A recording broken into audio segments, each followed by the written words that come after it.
Powered by Sports Interaction, Canada Sportsbook.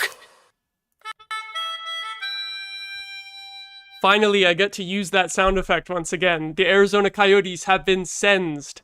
Welcome back, everyone, to Game Over Ottawa. I'm your host, Maude, and today I've gotten Matt Bosty to join us once again. How are you doing tonight? Hey, can't complain. It's a Sens win, even if it's against Arizona. A Sens win is a Sens win, so I'm in a good mood. For sure. Pretty high spirits tonight, I think. I think we won't have too much complaining to do about that performance, eh? Yeah, how many shots did we end up with at the end? Something like 40. It's 46.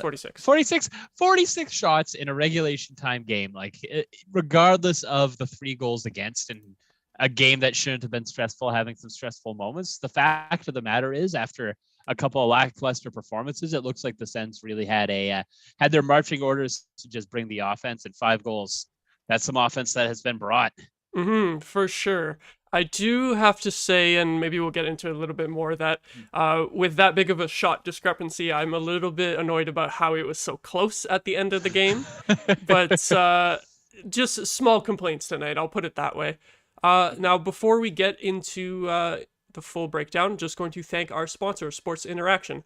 Think you know which way it's going to go? Make your bet with Sports Interaction. Whether it's hockey, football, or basketball, Sports Interaction has you covered. Bet pre-game, live in play, or on one of our many prop bets. Sports Interaction makes it easy to deposit, play, and cash out. Join now and see all that sports betting has to offer.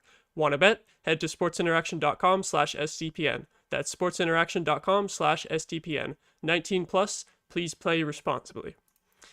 Now, I'm kind of thinking where we should go first here, because I feel I kind of wanted to ask you, like, who do you think stood out for the Sens most tonight? But if I was answering that question myself, I'm not even sure who I would pick, because I feel like it was a generally good team game all around. Yeah, especially after the last couple of games that the Senators have had, it felt like against the Kraken, and I've even forgotten who we played last, Nashville. Yeah, Nashville. It felt like it was just the top line trying to perform. So maybe DJ Smith had his little line juggling and just doing some tweaks there, brought a lot of new life. But for me, the big one was Sanderson. You look at his shot, his block in the last minute and a half, or I think it was like 55 seconds. That was huge, but he also had 2 assists. I didn't have time to look it up between games, but is this his first multi-point night in the NHL? Not sure. It might be. I think it actually might be, but he had a solid game kind of all over the place, where I think Thomas Chabot and Zub, they got a little bit, they ended up running a lot, whereas Sandy, you put him out there and he was just a stable force on both sides of the ice. So that was the thing I was the most excited for. But it's like you said, like, we got a Brassard goal and a Kastelik goal, which that's 2 depth goals that we haven't had. I knew Kastelik was getting it. He has his family there. Yeah. It was in the cards that Casty was going to get one. But it was nice to see Brady get one, and that DeBrincat goal that was just pure dedication. It was a game that I was happy to see. Yeah, and correct me if I'm wrong, but Brady was also born in Arizona, right? So it's not quite his hometown. I know they consider St. Louis home for the Tkachuk family, but kind of 2 hometown kids scoring tonight. It was just kind of fun. Exactly. And a little bit unexpected, especially because it's been a long time for Mark Kastelik, so I was very happy to see him score tonight. And he's deserved it. He deserved it. Last few games he's been trying, like, he hasn't been able to get anything going, but it's nice to see him get that off his back, and I'm sure he's having a laugh with his family right now about that win. And you mentioned Sanderson as well with the great pass on that goal too. The worst part is, I kept Sanderson on my bench in fantasy hockey. Oh, no. I'm a dedicated fan. Oh my god, I love Sandys, but it's he doesn't really put up the fantasy points. So I was like, okay, you know what, I'll put Pionk in or something like that. And then there he is sitting there with 14 or 12 or whatever it is there. But that's how it always happens. Exactly. So you're welcome, everybody. I come on this, I guarantee the Sens win. I got Sandy to have a breakout game with his 2 points. I think Parker Kelly did a very good job in the first 30 minutes of just being a little bit of a pain. Like, he got the Yotes really annoyed with him at like 3 different occasions. I was surprised. He was making a lot of energy. Yeah, I was surprised at how angry they were getting right away, and like that penalty, that game misconduct that Keller took. Oh my god, what's going on? We have a team with a whole bunch of players that it's really easy to dislike. But that was Brandstrom. What did Brandstrom do to get a cross check to the neck? Like I can't imagine our lovely little Eric Brandstrom mouthing off or anything. He's too pure of heart. And he's out there getting cross-checked in the neck. I'm really glad we won that game, because it would have been pretty embarrassing for the Sens to have lost when Keller was kicked out in the first 5 minutes. Yeah, I was thinking of pointing out that they had no Keller for the whole game, and they still got 3 goals, still made it close. So that was a little rough. But here's a question: do you think that there will be further discipline for that Keller cross-check, or do you think the game misconduct is going to be it? I think the game misconduct suits it. I think it's tricky. It wasn't right in his face; it was in his neck, and I do think that you do have to look at the fact that Brandstrom is a shorter guy. Yeah, it makes it. It's really kind of, if you're tall, it wasn't. It was a stupid move. A game was perfect. The 5 minutes and the game was absolutely perfect. Thank God we scored on that 5 minute though, because it's one of those trap penalties, if you ask me, where if you don't score on that power play, the other team gets such a boost that they're going to come out and start like bringing it to you. So I was glad to see. I didn't even know how that went in. The Brassard goal. Yeah, it just kind of garbage. Yeah, and then speaking of the Brassard goal as well, there was that coach's challenge that I really don't know what the hell they were thinking on that one, because the coaches get to see the replay on their own tablets before they decide to challenge, if I'm not mistaken. And I didn't see, there was barely any contact from Brassard at all, and the puck was already in the net by that point. So that was a real weird moment. And he was pushed in by the player. He was pushed in by the Coyotes player. No, it made absolutely no sense at all. I guess when the league has such a track record of doing bad at coaches challenges, that might be why they do it. But no, that made no sense. You know, the rules in your league might be in a little bit of a sad state when people don't know which way calls are going to go, and then the coaches think, well, this doesn't look great for our case, but we might as well just challenge it anyway, just to throw something out there. Yeah. The Guy Boucher effect that he did. Well, that was back when it only cost you a timeout, and he was always just would challenge it because, hey, maybe they'll get it wrong, and then we just use this as a timeout. Mm-hmm. Oh, that was funny. Yeah, very good that we got the power play goal before that, because the 5-on-3 after that, I feel like it was a little bit wasted. And I think in the first period there, then that was a total of 7 power play minutes, with two of it being 5-on-3. So against a team like the Coyotes, I feel like only getting 1 goal out of that was a little bit rough, but luckily it didn't end up mattering in the end. Although it would have been really nice to just break things open there and get a huge lead early in the game. But it's never easy with the Sens, is it? No, that's exactly it. And it's I want to say I was never in doubt in that game, but it was when the third period when I got 4-3, I was like, oh, this has some bad vibes to it. But it didn't feel like some of the games that we've had where it felt like the wheels were going to come off at some point. We were just going to lose. And I feel a little bit bad on that third goal, because that was a goal that Forsberg is going to want to have back, or really bad. But he had, in that second frame, when the Coyotes were absolutely bringing it to the Sens for that 5 minutes, he had 3 game-saving saves. That cross crease blocker save that happened right before the Brinkhead goal. That changed the game right there. It could have been 2-2. Absolutely, it would have been 2-2. It also gave the Senators such a boost, and it frustrated the Coyotes. And DeBrincat's kind of fun little shoot, get my own rebound, shoot. It was just a nice little kind of hard work on both sides of the ice that came up with that. Mm-hmm. What I am wondering though is where's your take on the Forsberg versus Talbot? Oh, I keep flip-flopping.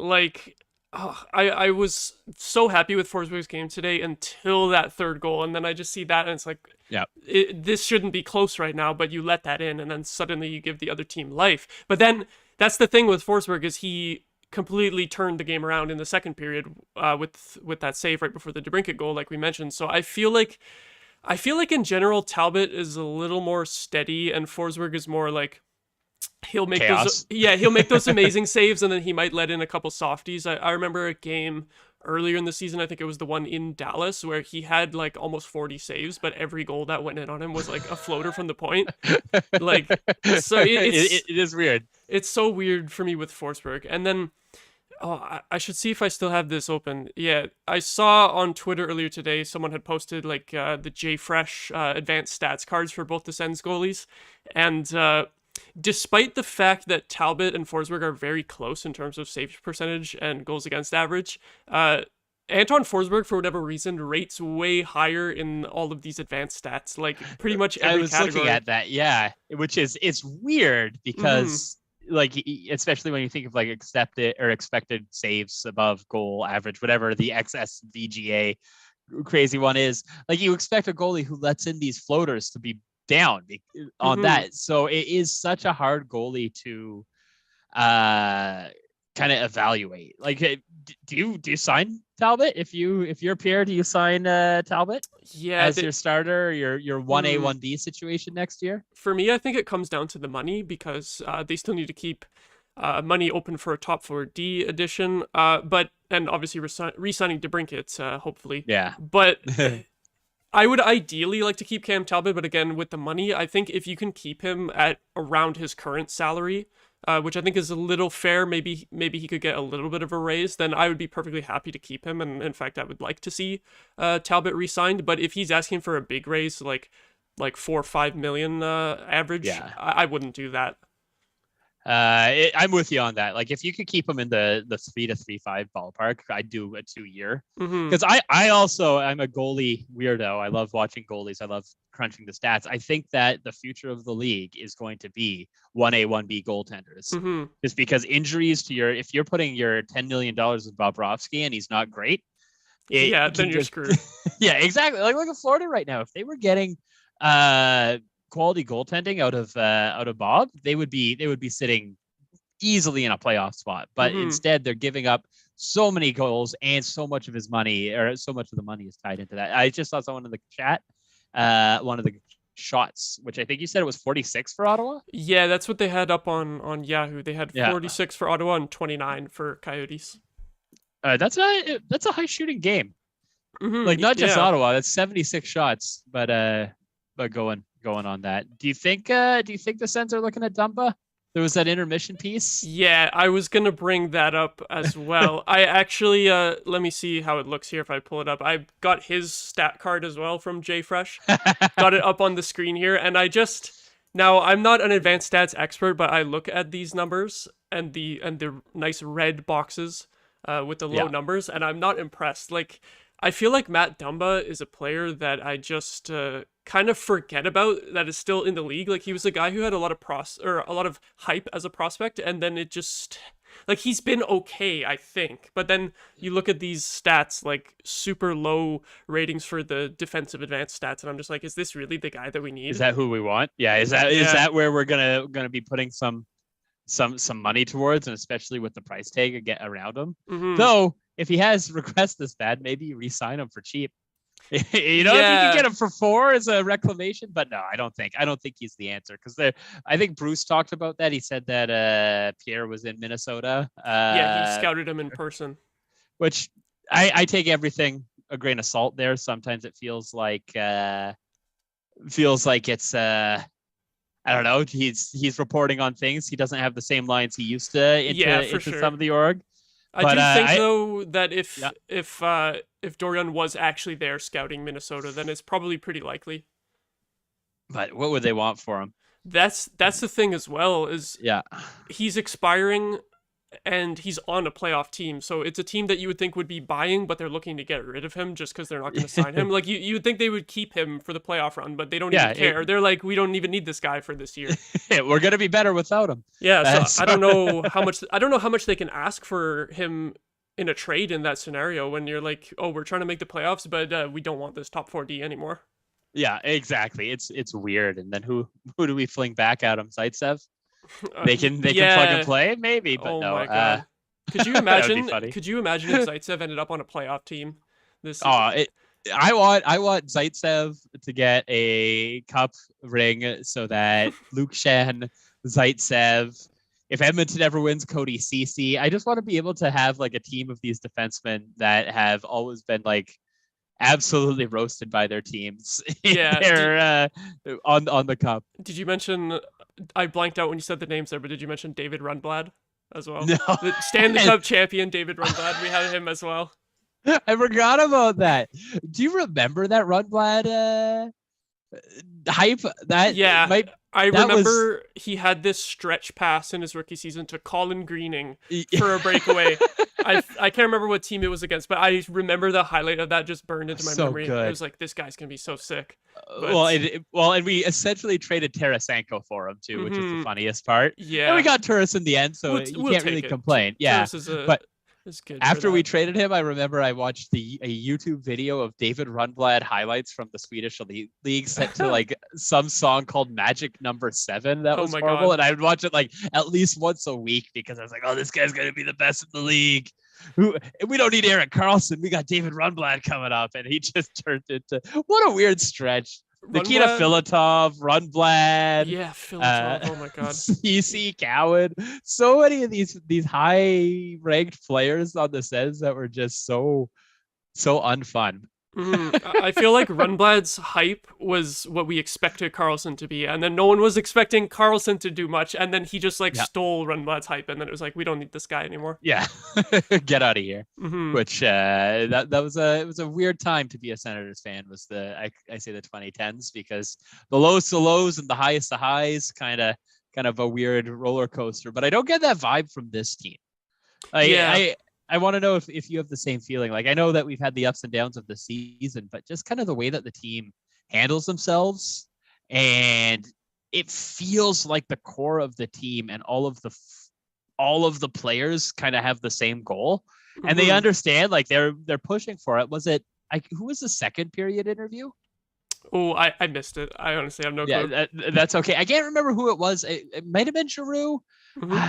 But it was someone. They were talking about how before every game they're looking at the standings. They're looking to see where they can make their gains, where they can get their points and push for it, which I think is a good way of going about it. They want to try and make the playoffs. They want to be in the pack, but they're not talking about like, okay, we just have to buckle down.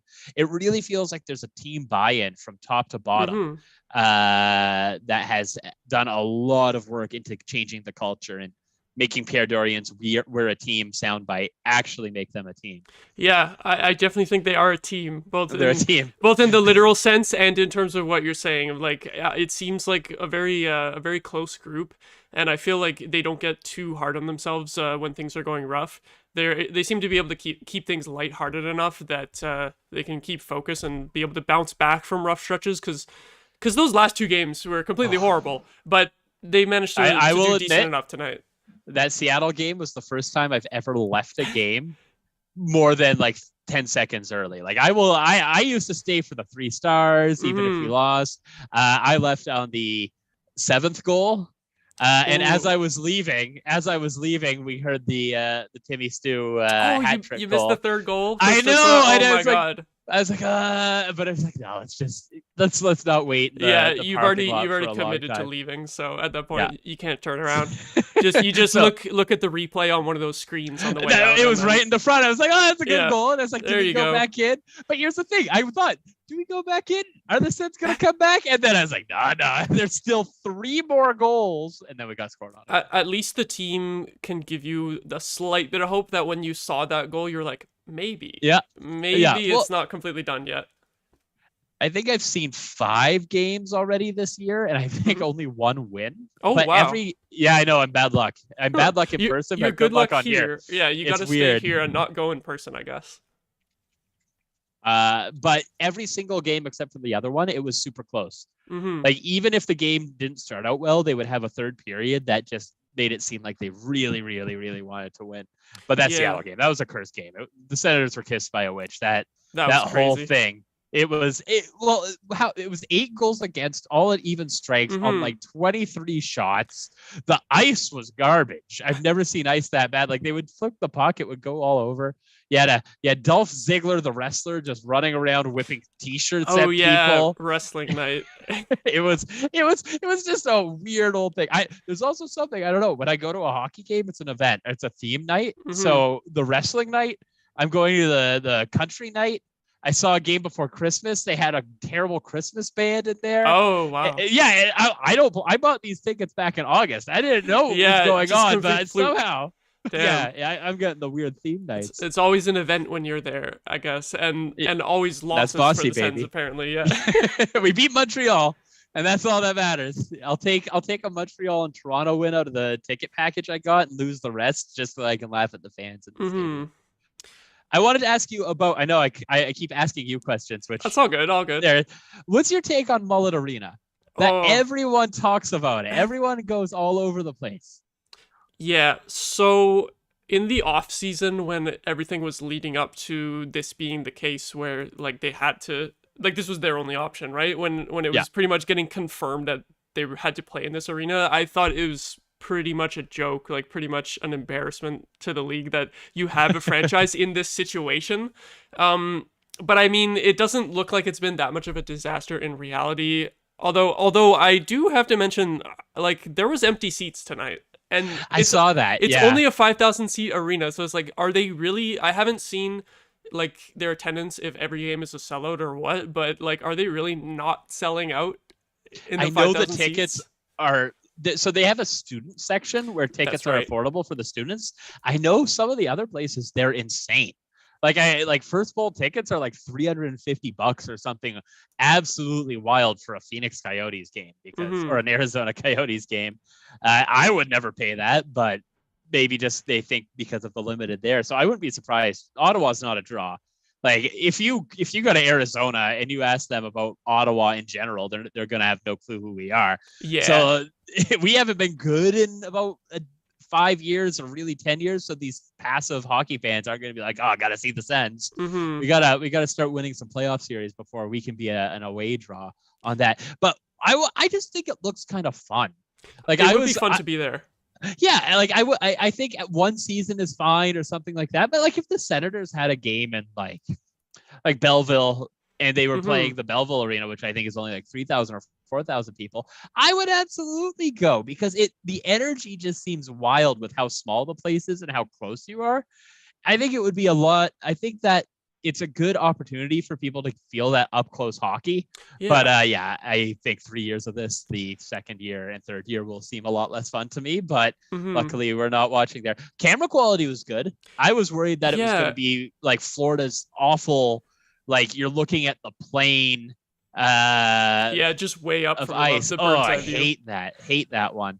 I do have to say, like, I think the position of the camera was pretty good, but I don't know if it was just me, but whenever there was any play near the crease or in behind the net, I found myself like squinting. Like I could not see what was happening. So I wonder if maybe they just need to Actually, zoom yeah, in that might be more. true. That was the one thing that kind of bothered me about watching in this arena tonight was specifically that. But other than that, when the puck was in like the neutral zone or like at the blue line in that, you're right, the camera placement is still pretty good considering like they probably didn't have much options. It's like the arena's so small, it's like, okay, you have to put the camera here, there's nowhere else to put it. Like, No other options. Oh, I had something on my tip of my tongue. I forgot. Oh, I was just gonna say it was funny when they tracked how far the Senators' dressing room is, and they have to oh go through like 5 different hallways. yeah, I missed that part, but I remember at the beginning of the season they had to like they had the They had to makeshift dressing build rooms, it. and then they Yeah, had to build the new ones. So what was the situation with the new one? Like it's super far away. it's like an offsite. Like they have to Oh, like walk from like it's like an annex, like an it's extra like little building it's on like the on the side. Yeah, campus separately or yeah, something. exactly. Yeah, which is Oh just my it's god. funny to me. It's funny to me. But like Yeah. you look at some of these other arenas, and it's like I like the Saddle Dome is such a decrepit piece of garbage. It's like at least Mullet Yeah. Arena has a new locker room for people to be able to hang their stuff in. Thank God that the Coyotes got the new arena approved because it was also funny to me how they were going into this Mullet Arena venture without having everything actually confirmed before. Because could you imagine if they play a few years in Mullet Arena and then they don't get a new arena? And Yeah, that would have been real funny to me. yeah. That would have been a funny moment to try and walk that back then. And it was a fair point that you made about the Sens not being much of a road draw because I do have to say that Pretty much any other time I see Arizona highlights, like it's tons of opposing team fans down there, just all along the glass, and like going crazy when the away team scores. Which we didn't have that tonight, other than the Castellic family. Yeah, they should have brought more friends.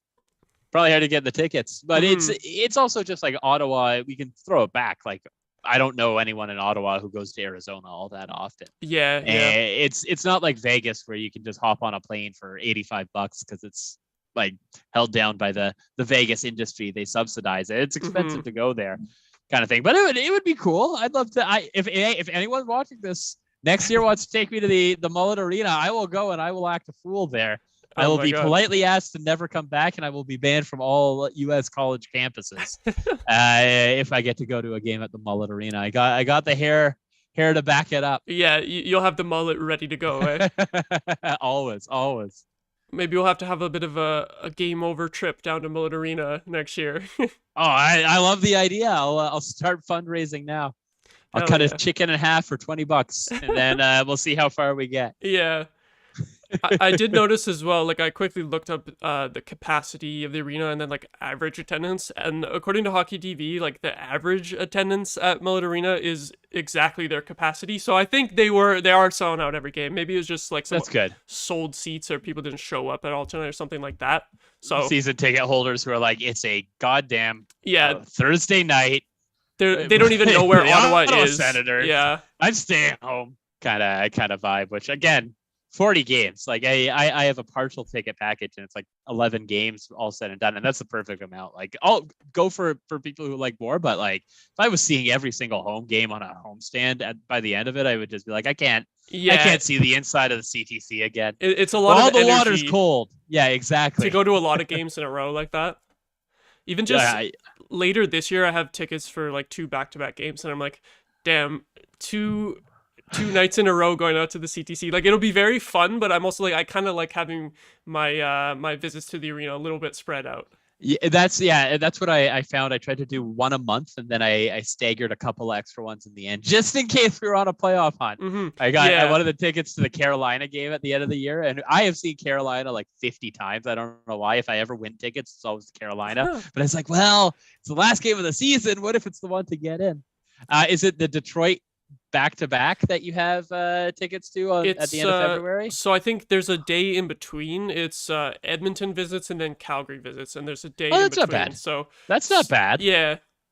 But yeah, the day in between. Like especially if we lose that first game and it's like trash or something, then I'm gonna be like, the next game I'm like, do I really want to go? if we win the first game, then it'll be like, okay, pretty hyped for the next one. Let's go. Shout out McDavid again. Let's do it. Yeah, just gonna throw it back to the Sens a little bit just before we end here tonight. Bruce Scariach was talking about the Sens potentially being a buyer at the deadline. Do you think that's just because of the Dumba connection, or do you think they're really trying to make a run at the playoffs, or do you think, like, I get that we wouldn't be a major seller because we don't have that many unrestricted free agents who have value, but like, I don't think we should really be buying anything unless it's someone with term. If a team wants to trade someone with term, but that usually doesn't happen at the deadline. Yeah. I think we're going to make a trade for a defenseman, and I think the big question is it going to be Chikrin or is it going to be Dumba? I think a problem Pierre has is the pedigree of the past. So many times he'll pull a trade on someone who was good at one point without even thinking, is this going to fit? Will this work? He's like, oh, let's go. It seems like Dumba would be that again. And that's exactly who it is. Like Hamonic is the same sort of thing right there. Ron Hainsey, he does have a value in people who have done it before. But I'm really hoping it's Chikrin. And watching Chikrin tonight, like this guy is doing so much with no little. Like he is corralling pucks. He's going in. He's the exact player we need. And I think that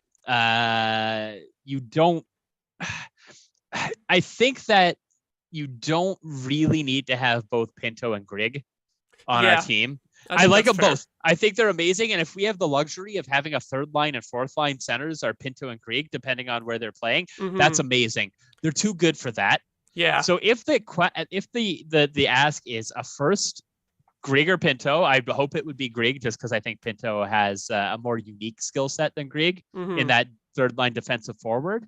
And a second, which I think was floated around on Twitter today. You pull that 100% of the time. For sure. You just walk down the Mullet Arena. It's not big. You can find the other GM. He's right there, and you just shake his hand, and you take him back to your locker room, and you pop champagne on the third Dorian Fleece of the year. So yeah, I definitely hope. I hope that Dorian talked to Armstrong tonight. You know, with that close proximity, they must have at least discussed something, right? Yeah. But yeah, exactly. Funny enough, I kind of feel like Chychrun is basically the player that Dumba was expected to be, isn't he? Like super physical and being able to put up points as well and goals as a defenseman. And it's the exact thing we need because as much as I like Zub and Zub and Shabbat as a pair, I think that we need to swap it out because after those top two, you really lose a lot of the transition game. Brandstrom has a great first pass. The other three down there aren't great. Sanderson is great, I think, when he has time to set up and pass, but he's still a rookie. If you watch him try and take the puck and bring it out of his own zone, there's a lot of sloppiness. But again, it's a rookie. But Hamonic, Holden, and Zaitsev, they're a nightmare. I am terrified when they're in front of our net, picking up the puck because I think it's either going to be an icing or they're just going to whip it into the boards and it will just float to nothing. Yeah. So Chychrun is the exact thing. You can put him in anywhere in that top four with any of those partners, and he is going to bring such a dynamic skill set at such a great price. I just don't understand. Just do it. Just do it.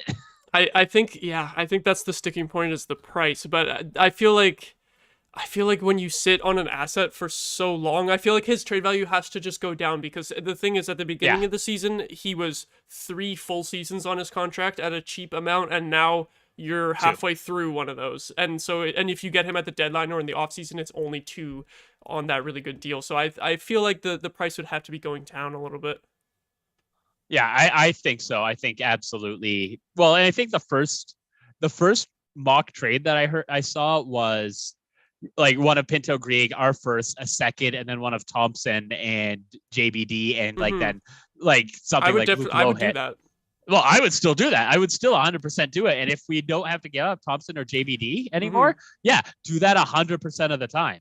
But we'll see. We'll see. That's what I think that the buying talk kind of amounted to was I think that we will be pulling the trigger on a defenseman because I perused that UFA defenseman list and it's dire. Sad. Yeah, we are not acquiring like Dumoulin. I made a tweet earlier today being like, is Dumoulin good?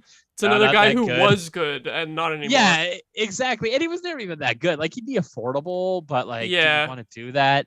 And then everyone else is like 37, which I don't mind 1 or 2 things, but we don't need that. And there was like Orlov was someone I wouldn't mind, but like it's just nothing there made me excited. Yeah, like Chychrun would do. Exactly. So I say you just friggin' pull that Chychrun trigger and you go. Though I think that we're kind of lucky we didn't pull the trigger on Mackenzie Weegar because he is struggling. Yeah, struggling this year. I think he has like barely 10 points or something. Shocking. But yeah, I'm definitely with you in terms of Chychrun. Still holding out hope for that. Hopefully not Matt Dumba, although maybe I'll have to do a little bit more looking into his game because I've just looked at the advanced stats briefly. And if it's Dumba, I'm gonna have an open mind because sometimes there's these players who have a few years and then we've seen it happen to Ottawa where we trade a player and then they're just head and shoulders better than you'd ever expect him to be. I could see Dumba. I think Dumba is someone who has a lot left in his tank, and I think that maybe the team around him just isn't the team that would work for him, or he has to play way too big of a role. I also do like the fact that he has been outspoken in the past for a lot of good community social issues, which I think is really important. And the fact that the Senators are starting to do that more as well. It's like, I would love to have his voice in the locker room. That's a good point. I forgot about all of that. But at the same time, it's a hockey game. And if he's going to be paid $7 million to be a 6th defenseman, and we already have a couple of those over the years. So there's some positives, there's some cons. What I would love is Chychrun to come over and then he can explore Ottawa and maybe he can get involved in the community as well. Because isn't Chychrun from somewhere? Yeah, there's some local connection, I think, with his dad. I don't know the specific details, though. Because I remember when there was floated in the off season with Chikrin, and it was like, oh yeah, he even mentioned, he's like, oh, I like Ottawa. I'm a fan of Ottawa. Yeah, so like, yeah. I remember a quote like that. So hopefully, fingers crossed for Chikrin. Hopefully. That's going to do it for tonight, though. Game Over will be back with Charlie on Saturday night for the game against the Avalanche. Just before we go here, do you think we can beat the Avalanche? I think we can beat the Avalanche. I am more confident of Ottawa beating the Avalanche than I would have been of them beating the Kraken or even the Coyotes. Yeah. Because there is something about Ottawa where they're playing one of the better teams in the league that they wake up and they get ready for it and they just snooze. And I don't care who's on the team. This has happened since like 1990 friggin' 2. Like it is, for some reason, we love to be bad against bad teams and great against good teams. And that just makes it impossible. Yeah. So hopefully a great game Saturday. Thanks everyone for watching. Leave a like on the video. Subscribe to SDPN. Have a good night, everyone. Game over! Powered by Sports Interaction, Canada Sportsbook.